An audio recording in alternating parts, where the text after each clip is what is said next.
تمام تعریفیں، تمام حمدیں اور تمام ثنائیں اللہ وحدہ لا شریک کے لیے ہیں، جو تمام کائنات کا خالق اور مالک ہے، جس کے کرم کی نہ تو کوئی انتہا تھی، نہ ہے، نہ ہو سکتی ہے۔ گناہوں کو معاف فرمانے والا، درجات کا بلند کرنے والا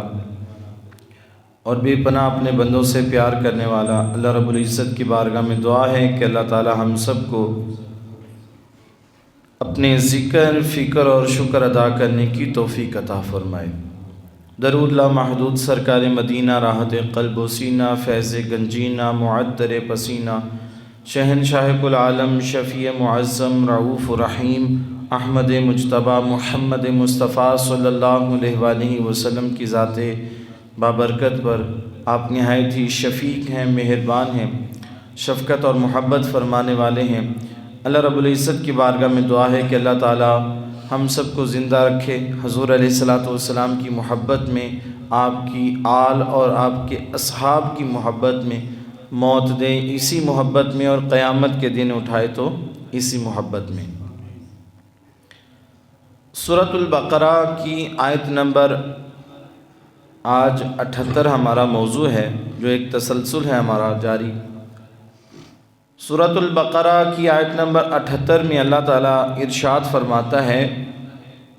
وَمِنْهُمْ أُمِّيُّونَ لَا يَعْلَمُونَ الْكِتَابَ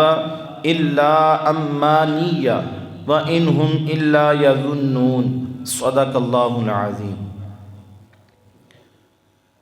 اور اس کا ترجمہ کچھ اس طرح سے ہے کہ اور ان میں کچھ ان پڑھ ہیں جو کتاب کو نہیں جانتے مگر زبانی پڑھ لینا،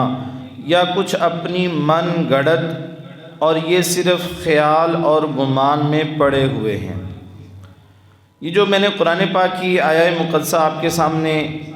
تلاوت کرنے کا شرف حاصل کیا ہے، یہ بھی بنی اسرائیل کے حوالے سے آئی ہیں، اور یہ وہ یہودی ہیں جو نبی پاک صلی اللہ علیہ وآلہ وسلم کے زمانہ اقدس میں مدینہ المنورہ میں موجود تھے، مدینہ پاک میں رہائش پذیر تھے، اور انہوں نے بے شمار دلائل دیکھے، حضور علیہ الصلاۃ والسلام کے معجزات کو دیکھا، چاند کے 2 ٹکڑے ہوتے ہوئے بھی دیکھا، اور پتھروں کو کلمہ پڑھتے ہوئے بھی دیکھا، اور درختوں کا چلنا بھی دیکھا، اور اس کے باوجود انہوں نے پھر بھی اپنی ہٹ درمی نہیں چھوڑی، ضد نہیں چھوڑی، اور حضور علیہ الصلاۃ والسلام پر ایمان نہیں لے کے آئے۔ یہ ہم نے پیچھے والی جو آیہ مقدسہ تلاوت کی تھی 2 آیات، ان میں ضد اور ہٹ درمی تھی بنی اسرائیل کی۔ آج جو میں نے آپ کے سامنے آیہ مقدسہ تلاوت کرنے کا شرف حاصل کیا ہے، اس میں اللہ تعالیٰ نے ایک اور بات کہی، اور وہ بات یہ کہی، اللہ تعالیٰ نے فرمایا کہ وَمِنْهُمْ، اور ان میں کچھ ہیں، امیون، ان پڑھ ہیں، پڑھے لکھے نہیں ہیں ان میں سے نا۔ اور آگے اللہ فرماتا ہے لا يعلمون الکتاب، جو کتاب کو نہیں جانتے، چونکہ وہ پڑھے لکھے نہیں ہیں اور ان کو کتاب کا علم بھی نہیں ہے، یعنی کہ تورات شریف وہ مقدس کتاب جس میں حضور نبی پاک صلی اللہ علیہ وآلہ وسلم کے اوصاف و کمالات اور آپ کے فضائل بیان ہوئے ہیں، وہ خود بھی نہیں پڑھتے اور دوسروں کو پڑھ کے بھی نہیں سناتے۔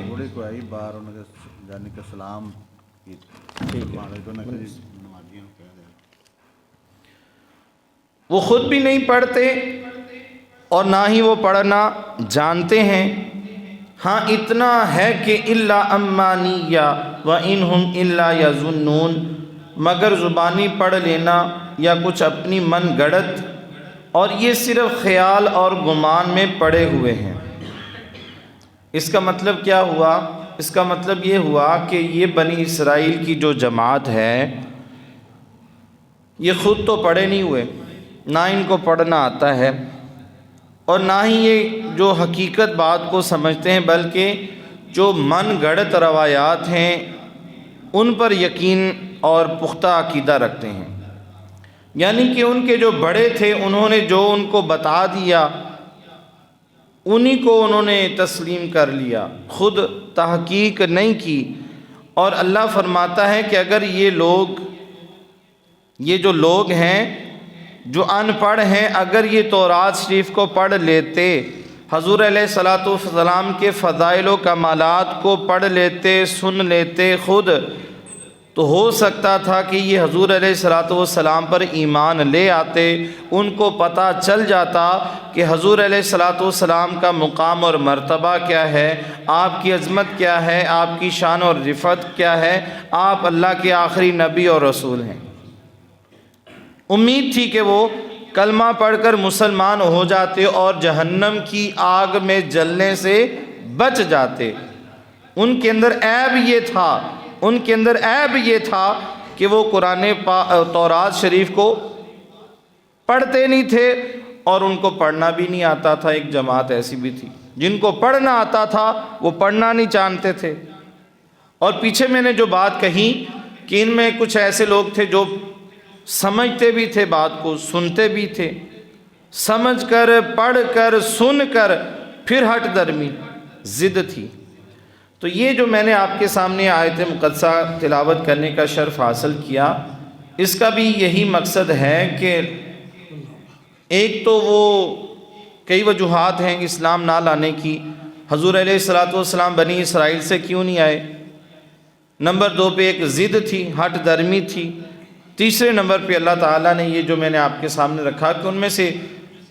ایک جماعت ایسی تھی جو پڑھی لکھی نہیں تھی۔ اگر وہ پڑھی لکھی ہوتی تو رات کو پڑھتی، حضور علیہ السلام کے فضائل و کمالات کو خود پڑھ لیتے اپنے آنکھوں سے، تو اندیشہ تھا، امید تھی کہ وہ کلمہ پڑھ کر مسلمان ہو جاتے، دائرہ اسلام میں داخل ہو جاتے۔ مگر ان کے جو بڑوں نے ان کو سمجھایا ہوا تھا وہی باتوں پر وہ ڈٹے رہے اور انہوں نے اسلام کو قبول نہیں کیا، جہنم کا ایندھن بن گیا، استغفر اللہ۔ اور آج فی زمانہ جو ہے یہاں پر بھی یہی معاملہ کچھ ایسا پایا جاتا ہے کہ لوگ جو ہیں اپنے بڑوں کے نقش قدم پر ضرور چلتے ہیں، خود مطالعہ نہیں کرتے۔ ایک اسکالر کا واقعہ ملتا ہے، بہت بڑا ایک ریاضی دان تھا جس نے ریاضی میں PhD کی ہوئی تھی، غیر مسلم تھا، اور جو غیر مسلم ہوتے ہیں ان کا عموماً یہ ذہن ہوتا ہے کہ جیسے ہی جب بچے پیدا ہوتے ہیں سمجھنا شروع کرتے ہیں تو ان کے ذہن میں یہ بات ڈال دی جاتی ہے کہ یہ جو مسلمان ہیں، یہ جو دین اسلام ہے یہ صحیح دین نہیں ہے، مسلمان ٹھیک نہیں ہے، یہ دہشت گرد ہیں، یہ لوگوں کو مار دیتے ہیں۔ اسلام کے بارے میں وہ اپنے بچوں کو ایک برا نظریہ دیتے ہیں، اور پھر ان کے بچے چونکہ وہ قرآن کو تو پڑھتے نہیں، احادیث کا مطالعہ کرتے نہیں ہیں، اور پھر اپنے بڑوں کے اس جملے کے اوپر، اس تربیت کے اوپر ڈٹے رہتے ہیں، ساری زندگی وہ دین اسلام کے قریب نہیں آتے، اور اسی حالت میں ان کی موت واقع ہو جاتی ہے اور وہ جہنم کا ایندھن بن جاتے ہیں۔ یہ جو PhD ایک ڈاکٹر تھا غیر مسلم، تو یہ آخری ڈگری، اس کے بعد کوئی ڈگری نہیں ہے، تو اس نے دل میں خیال یہ کیا کہ میں کیوں نہ تحقیق کروں، قرآن پاک کو پڑھوں، اور معاذ اللہ نیت یہ تھی کہ میں اس میں سے کوئی غلطیاں نکالوں اور لوگوں کو بتاؤں کہ قرآن پاک کے اندر یہ غلطیاں میں نے نکالی ہیں۔ اللہ معاف کرے، معاذ اللہ ثم معاذ اللہ کہ قرآن پاک میں کوئی غلطی نہیں ہے،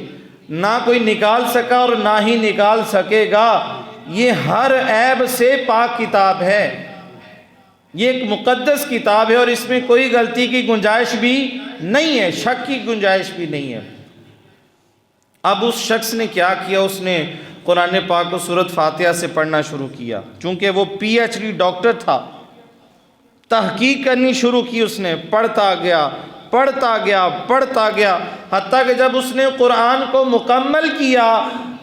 تو اللہ تعالیٰ نے اس کے دل کا دروازہ کھول دیا، وہ متاثر ہو گیا، اسلام اتنا خوبصورت دین ہے، اتنا پیارا دین ہے، اتنا زبردست دین ہے، اس نے اسلام کو قبول کر لیا۔ لوگوں سے سنا تھا، مگر جب لوگوں سے سنا تھا وہ کچھ اور سنا تھا، مگر جب اس نے خود پڑھ کے دیکھا تو وہ حیران رہ گیا کہ اسلام تو ایسا ہے ہی نہیں، اسلام تو بڑا خوبصورت دین ہے، اسلام تو بڑا پیارا دین ہے، اور مسلمان جو ہیں ان کے جو طور طریقے ہیں 1400 سال پہلے سے جو سلسلہ چلا آ رہا ہے، مسلمان تو بڑے اچھے انسان ہیں۔ تو اتنا متاثر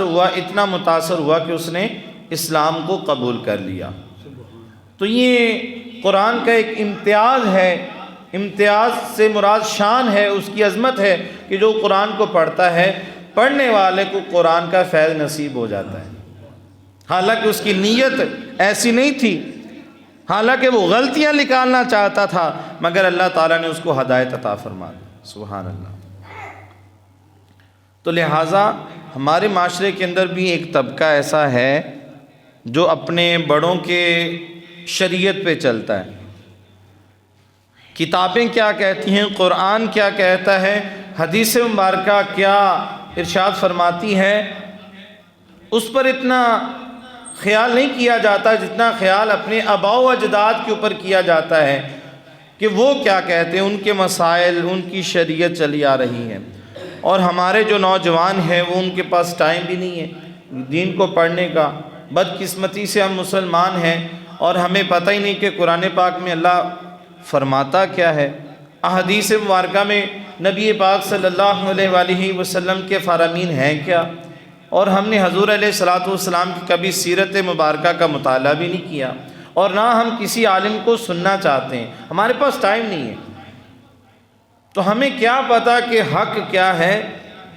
اور باطل کیا ہے، سچائی کیا ہے، حقیقت کیا ہے، ہم اس کو جانچنا بھی نہیں چاہتے، ٹائم ہی نہیں ہمارے پاس۔ اور یہی جو ٹائم نہ ہونا بندے کو قبر میں بھی لے جائے گا۔ بعد میں دکھ ہوتا ہے نا، آپ کہیں سے سفر کر کے آ جائیں، بعد میں آپ کو کوئی بتائے کہ آپ نے وہاں پر یہ کام کیا، تو آپ بڑے پریشان ہوتے ہیں، یار مجھے کسی نے بتایا ہی نہیں تھا۔ پہلے اگر تیاری کی ہوتی، وہ ساری چیزیں، سارے اصول، قواعد و ضوابط سیکھے ہوتے تو آپ وہ غلطیاں نہ کرتے، تو بعد میں پھر پچھتانے کا کوئی فائدہ نہیں ہوتا۔ تو لہٰذا ہمیں چاہیے کہ ہم وقت نکالیں، قرآن پاک کو تھوڑا تھوڑا تو سمجھیں نا، قرآن پاک کو سمجھیں، احادیث مبارکہ کا مطالعہ کریں، جتنا وقت ملے کم از کم اس وقت کے اندر ہم احادیث کو پڑھیں، آقا علیہ الصلوۃ والسلام کے فرامین سنیں۔ ہم حضور علیہ الصلوۃ والسلام سے محبت کس طرح کر سکتے ہیں جب ہم آپ کی سیرت کو پڑھ ہی نہیں سکیں گے؟ اللہ تعالیٰ نے فرمایا نا، لَقَدْ كَانَ لَكُمْ فِي رَسُولِ اللَّهِ أُسْوَةٌ حَسَنَةٌ، میرے محبوب صلی اللہ علیہ وآلہ وسلم کی جو سیرت ہے وہ تمہارے لیے بہترین نمونہ ہے زندگی گزارنے کا۔ تو جب ہم حضور علیہ الصلوۃ والسلام کی سیرت کو، ان کی زندگی مبارک کو مطالعہ ہی نہیں کریں گے، پڑھیں گے ہی نہیں، کسی عالم سے سننا پسند بھی نہیں کریں گے، تو کیسے عمل کریں گے، کیسے ہدایت حاصل کریں گے؟ نہیں کر سکتے۔ اللہ اکبر، نہیں کر سکتے۔ تو ضرورت اس عمل کی ہے کہ ہمیں دین کو سمجھنا چاہیے، اور جیسا دین قرآن و حدیث میں ہے اس پر عمل بھی کرنا چاہیے، اور اس کے لیے بہت ضروری ہے کہ ہم مطالعہ کریں۔ اگر کوئی پڑھے لکھے نہیں ہیں تو ان کو چاہیے کہ وہ علماء کی صحبت میں رہیں، سننے سے بھی بندہ بہت کچھ سیکھ سکتا ہے۔ آگے اللہ تعالیٰ فرماتے ہیں امیون لا یعلمون الکتاب، اسرائیل کا یہ، بنی اسرائیل کا یہ عیب تھا کہ وہ ان پڑھ تھے، پڑھے لکھے نہیں تھے، ان کو پڑھنا نہیں آتا تھا، ایک جماعت کو، ایک گروہ کو۔ اب ان کو پڑھنا نہیں آتا تھا، یہی وجہ تھی کہ وہ تورات کو پڑھتے نہیں تھے، اور تورات کے اندر اللہ تعالیٰ نے حضور علیہ الصلوۃ والسلام کی کمالات بیان کیے، آپ کی شانیں بیان کی، آپ کی عظمتیں بیان کی، مگر ان کے جو جھوٹے علماء تھے ان کی وہ باتیں سنتے، ان کی پیروی کرتے، اور وہ جو جھوٹے ان کے علماء تھے وہ کہتے کہ مسلمان صحیح نہیں ہے، حضور علیہ الصلوۃ والسلام کے بارے میں وہ منفی باتیں کیا کرتے، اسلام کے بارے میں منفی باتیں کیا کرتے۔ یہی وجہ تھی کہ وہ ڈٹ گئے، ان کے جو پیروکار تھے، ماننے والے، انہوں نے کہا واقعی ہمارے جو بڑے ہیں وہ صحیح کہتے ہیں، ہمارے بڑے صحیح کہتے ہیں۔ کافر بھی تو ایسے ہی تھے نا، کافر کہتے تھے حضور علیہ الصلوۃ والسلام کے پاس نہ جانا، اپنے گھر والوں کو وہ کہا کرتے اگر تم ان کے پاس چلے گئے اندیشہ ہے تمہارا ایمان سلب ہو جائے گا، تم اپنے دین سے پھر جاؤ گے،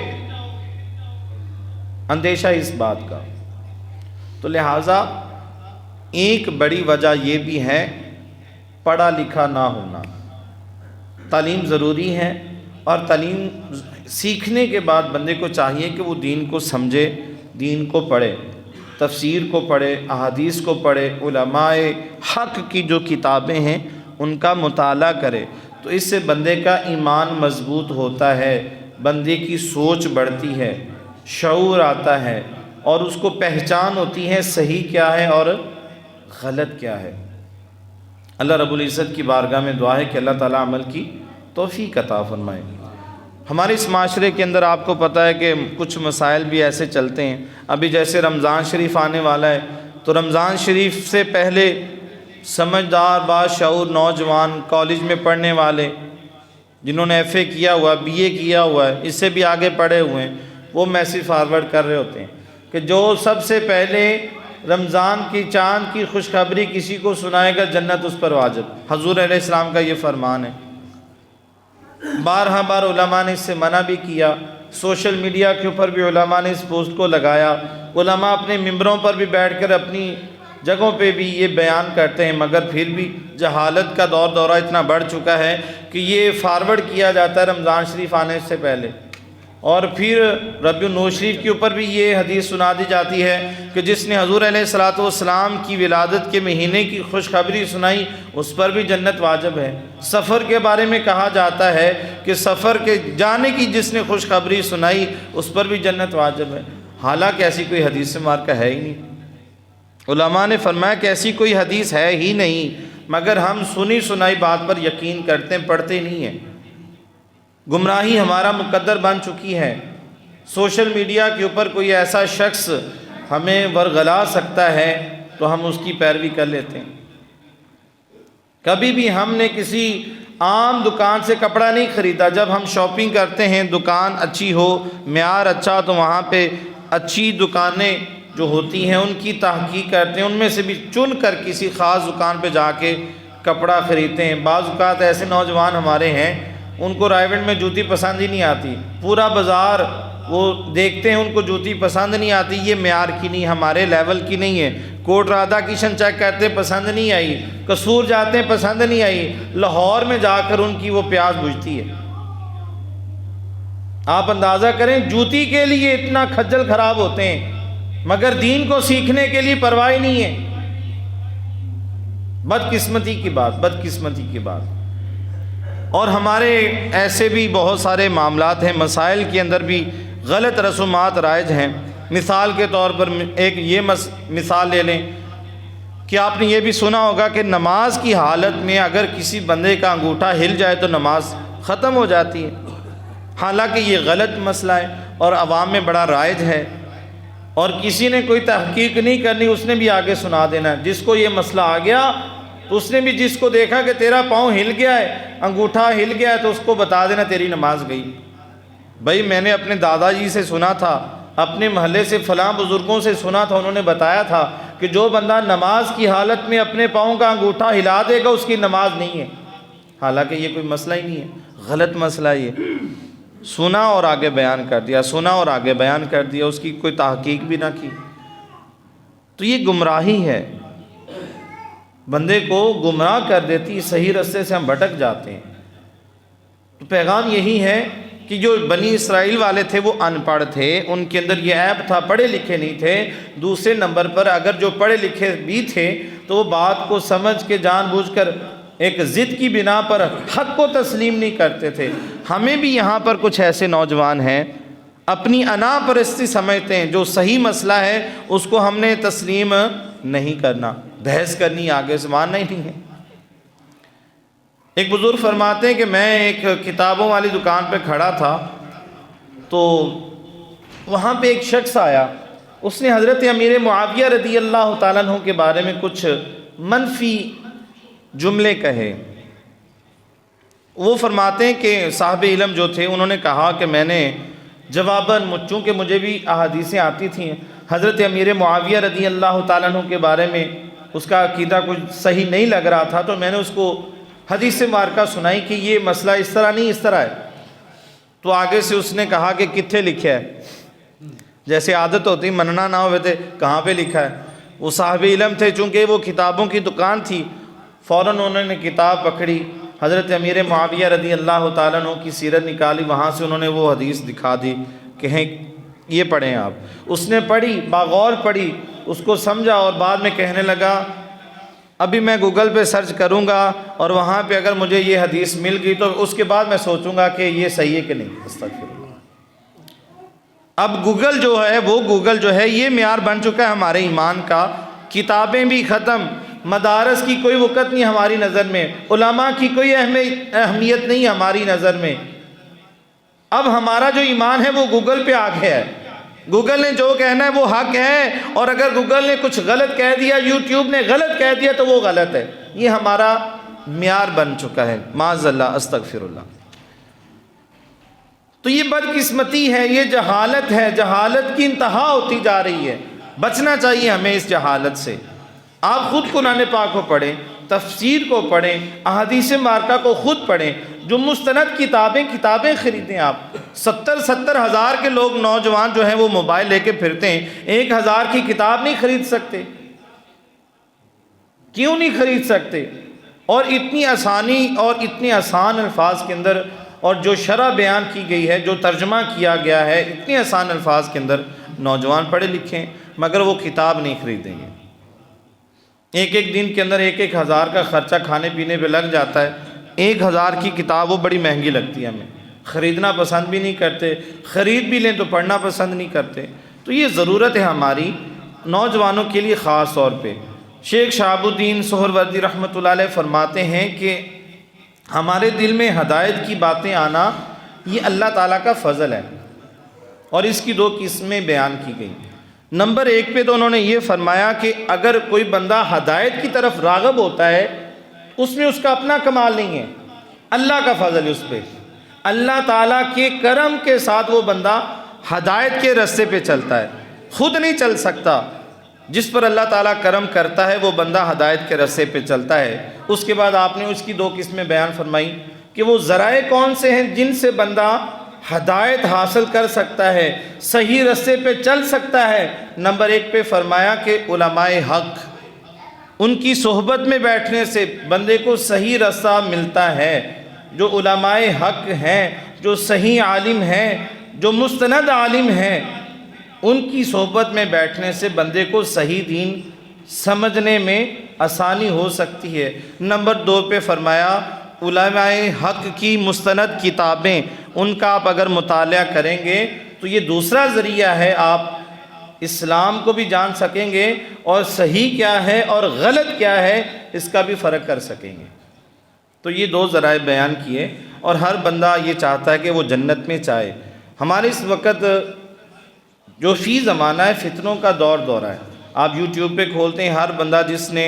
کچھ پڑھا ہے یا نہیں پڑھنا، عربی عبارت بھی پڑھنی آتی ہے یا نہیں آتی، تو وہ وہاں پہ لیکچر دے رہا ہوتا ہے، ٹھیک ہے۔ تو تحقیق کرنا آپ کے ذمہ ہے۔ جس طرح ہم کتابیں اپنے کپڑے خریدتے ہیں تو اتنی دکانیں، اور پھر ڈرائیونٹ تو ہمارے لیے کچھ چیز ہی نہیں ہے۔ ہم لاہور میں جاتے ہیں، وہاں پر معیار پرکھا جاتا ہے، اچھا کپڑا، اچھی جوتی خریدنے کے لیے محنت کرتے ہیں۔ اسی طرح دین کو بھی یوٹیوب سے نہ سیکھیں، دین کو بھی آپ سوشل میڈیا سے نہ سیکھیں، کسی عالم دین سے سیکھیں۔ کیونکہ اگر ڈاکٹر سے دوائی لینی تو ڈاکٹر کی دکان پہ جانا چاہیے، تو دین حاصل کرنے کے لیے کسی انجینئر کی ضرورت نہیں ہے، کسی سبزی والے کی ضرورت نہیں ہے، کسی جنرل سٹور والے کی ضرورت نہیں ہے، بلکہ دین سیکھنا ہے تو پھر کسی عالم سے سیکھیں، اور وہ بھی عالم ہو کے مستند ہو، باعمل عالم ہو، دین پر عمل کرنے والا ہو، عاشق رسول ہو، سرکار کی اور صحابہ کی شان میں کوئی گستاخیاں بے ادبیاں کرنے والا نہ عالم ہو۔ ایسے عالم کو سننا بھی نقصان دہ ہے، بندے کا عقیدہ خراب ہو جاتا ہے، ایمان خراب ہو جاتا ہے۔ تو اپنے جید علماء سے آپ کو سیکھنا چاہیے۔ اور اگر میں آپ کو یہ تجویز پیش کروں کہ اگر آپ نے سوشل میڈیا پہ دین کو سیکھنا ہی ہے، وقت کم ہے آپ کے پاس، تو پھر میں دعوت اسلامی کی طرف آپ کو ریفر کروں گا کہ دعوت اسلامی ایک ایسا پلیٹ فارم ہے جہاں پر آپ کو ہزاروں کتابیں ملیں گی، اہل سنت کی کتابیں ملیں گی، جہاں پہ آپ قرآن کو بھی سن سکتے ہیں، پڑھ سکتے ہیں، سیکھ سکتے ہیں۔ احادیث کو بھی پڑھ سکتے ہیں، سن سکتے ہیں، سیکھ سکتے ہیں، اپنے عقائد کو مضبوط کر سکتے ہیں۔ یہ میں تحقیق کی بات کر رہا ہوں۔ اگر آپ کے پاس اتنا ٹائم نہیں ہے کتابیں لینے کا، پڑھنے کا، اور آپ چاہتے ہیں کہ سوشل میڈیا ہی آپ کو دین سکھائے، تو پھر ایک ادارے کے ساتھ منسلک ہو جائیں اور مضبوطی کے ساتھ منسلک ہو جائیں، اور وہ ہے دعوت اسلام۔ تقریباً 40 سال ہو گئے ان کو دین کی خدمت کرتے ہوئے، الحمدللہ۔ بہت ساری انہوں نے کتابیں، 1000 کے قریب اس وقت چھوٹی اور بڑی کتابیں انہوں نے اپلوڈ کر دی ہیں، وہ بھی فری میں۔ قرآن کی تفاسیر بھی وہاں پر آپ کو ملے گی، قاعدہ پڑھنے کا طریقہ ملے گا، قاری حضرات ہیں، آپ کو احادیث پڑھنے کا طریقہ ملے گا، ہر چیز انہوں نے سکھائی ہوئی ہے۔ اگر کوئی بندہ سیکھنا چاہے تو ٹک ٹاک پہ تو دین ہی نہ سیکھ سکتے ہم، وہاں پہ نہ ہی دین سکھایا جاتا ہے، بے حیائی سکھائی جاتی ہے، فحاشی سکھائی جاتی ہے، دین نہیں سکھایا جاتا۔ اگر سوشل میڈیا پہ اگر آپ سیکھنا ہی چاہتے ہیں، موبائل سے ہی دین سمجھنا چاہتے ہیں، تو پھر میں نے آپ کو یہ پلیٹ فارم مہیا کر دیا ہے۔ 20 ایسے واقعات ہیں کہ بہت سارے لوگوں نے درس نظامی کیا آن لائن، قرآن پاک پڑھا آن لائن، قرآن کو اپنا ٹھیک کیا انہوں نے، آن لائن پڑھا ہے۔ تو اللہ رب العزت کی بارگاہ میں دعا ہے کہ اللہ تعالی ہمیں بھی صحیح دین سمجھنے کی، سیکھنے کی اور اس پر عمل پیرا ہونے کی توفیق عطا فرمائے۔ اللہ اکبر۔ مسلم شریف کی یہ حدیث مبارکہ ہے، حضور علیہ الصلوۃ والسلام نے یہ ارشاد فرمایا کہ یہ علم تمہارا دین ہے، جو علم میں ہے، علم یہ تمہارا دین ہے، پس غور کرو کہ تم اپنا دین کس سے سیکھ رہے ہو۔ آپ جو ہے دین سیکھتے ہیں تو کس سے سیکھتے ہیں، یہ غور کریں آپ۔ میں 2 دفعہ وہ پہلے مثالیں دے چکا ہوں، اب میں اشارہ ہی کروں گا کہ یہ حضور علیہ الصلوۃ والسلام کا فرمان بھی ہے کہ اپنے اوپر غور کریں کہ آپ دین سیکھتے کس سے ہیں۔ مسلم شریف کی حدیث مبارکہ، کسی مسند عالم سے ہی آپ نے دین کو سیکھنا ہے، یا مستند کتابوں سے آپ نے دین کو سیکھنا ہے۔ بنی اسرائیل کے جو بڑے تھے نا، یہودی، جو بڑے بڑے یہودی تھے، پڑھے لکھے تھے، وہ گمراہ کرتے تھے یہودیوں کو، منع کرتے تھے مسلمانوں کے پاس نہیں جانا، دین نہیں سیکھنا۔ یہی وجہ تھی کہ وہ گمراہی پر رہے اور اسی حالت میں ان کی موت واقع ہو گئی اور وہ جہنم میں چلے گئے۔ جو میں نے آیت نمبر سورۃ البقرہ کی آیت نمبر 78 جو میں نے آپ کے سامنے رکھی ہے، اس کا خلاصہ کلام یہی ہے کہ وہ کیا کرتے تھے، ان پڑھ تھے اور وہ پڑھنا لکھنا جانتے بھی نہیں تھے، ٹھیک ہے۔ ایک گروہ بھی ایسا تھا جو پڑھے لکھے تھے، وہ سنتے بھی تھے، سمجھتے بھی تھے، سمجھ کے ہٹ درمی اور ضد کرتے تھے، اور حضور علیہ الصلوۃ والسلام کے بے شمار دلائل بھی دیکھے، معجزات کو بھی دیکھا، انکار کر دیا، حضور علیہ الصلوۃ والسلام پر ایمان نہیں لے کے آئے، اور وہ یہودی کفر پر ڈٹے رہے اور اسی حالت میں وہ اس دنیا سے فوت ہو گئے اور جہنم کا ایندھن بن گئے، استغفر اللہ۔ تو پہلے صحابہ کرام اور علماء دین کا بڑا شوق ہوتا تھا۔ آخری بات کر کے اجازت، آخری 2 منٹ ہے میرے پاس۔ امام جلال الدین سیوطی رحمۃ اللہ علیہ فرماتے ہیں کہ ابو عباس مستغفری رحمۃ اللہ علیہ، ان کو ایک خبر ملی کہ مصر کے اندر ایک عالم ہے بہت بڑے، اور ان کے پاس ایک حدیث مبارکہ ہے، حضرت خالد بن ولید رضی اللہ تعالیٰ عنہ نے وہ حدیث روایت کی ہے، اور وہ کسی اور کے پاس نہیں، ان کے پاس موجود ہے سند۔ انہوں نے اپنے ملک سے سفر کیا اس حدیث کو سننے کے لیے، مصر کا رخ کیا، اور جب وہاں پر اس عالم دین کے پاس پہنچے تو ان کو عرض کی کہ حضور مجھے پتہ چلا ہے کہ آپ کے پاس خالد بن رضی اللہ تعالیٰ عنہ کی فلاں حدیث ہے، میں اس کی سند چاہتا ہوں کہ کیا یہ مضبوط ہے، یہ جو جملے ٹھیک ہیں، تصدیق کرنا چاہتا ہوں، سند لینا چاہتا ہوں۔ تو آگے سے وہ جو عالم تھے انہوں نے ارشاد فرمایا کہ ایسے نہیں سناؤں گا، 1 سال کے روزے رکھو، ایسے نہیں سناؤں گا۔ کہاں سے سفر کیا، ہمارے جیسا ہوتا اتھے غصہ کھا جاتا، نہیں اتنا صحیح آ جاتا بھائی میں،